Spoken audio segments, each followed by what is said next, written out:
While reading The Metamorphosis, I found myself most drawn to Gregor Samsa's growing alienation. His story captures what it feels like to be unseen and slowly pushed out of the world you once belonged to. This video follows my journey of thought as I explore each stage of his isolation.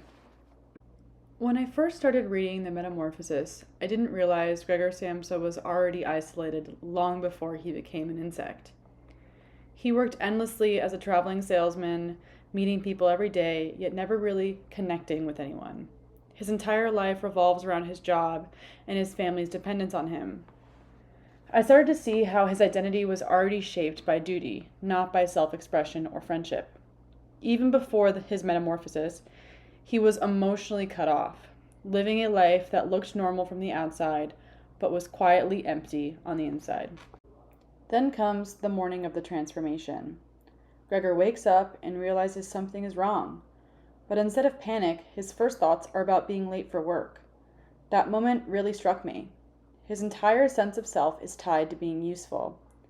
Even as his body changes, his biggest worry is disappointing his boss and family. This scene made me think about how alienation can begin long before anyone notices. It's when our humanity gets replaced by obligation. When his family and boss finally see him, the horror on their faces turns his fear into shame. His father's anger and violence push him back into his room, and suddenly Gregor becomes a prisoner of his own home. This part made me pause. It's a moment when love turns conditional. His sister still shows him some kindness, but even that fades. The silence that replaces their family dinners says more than words could ever. As time passes, Gregor's world shrinks to the four walls of his bedroom. At first, he listens to his family's voices through the door, still hoping to hear affection, but the silence grows heavier each day. The room becomes a reflection of his isolation, a space that confines him both physically and emotionally. Surrounded by darkness and distance, Gregor begins to lose touch with the world beyond the door, and slowly with himself. When Gregor sees his sister and mother removing the furniture from his room, he realizes that they're taking away the last reminders of his human life. Desperate to hold on to something familiar, he crawls onto the wall and covers the picture of the woman in furs, one of the few things left that connects him to his past. But when his mother sees him, she faints in shock. This moment stood out to me because Gregor's small attempt to hold on to something from his humanity only pushes his family further away, showing how fear has completely replaced their love and understanding. Eventually, the family takes in boarders to make money, filling Gregor's room with old furniture and clutter. It's painful to see how he becomes both literally and symbolically replaced. His space, once personal, is now just storage. I started to understand Kafka's message more clearly, how society often hides away what it can't understand or what makes it uncomfortable.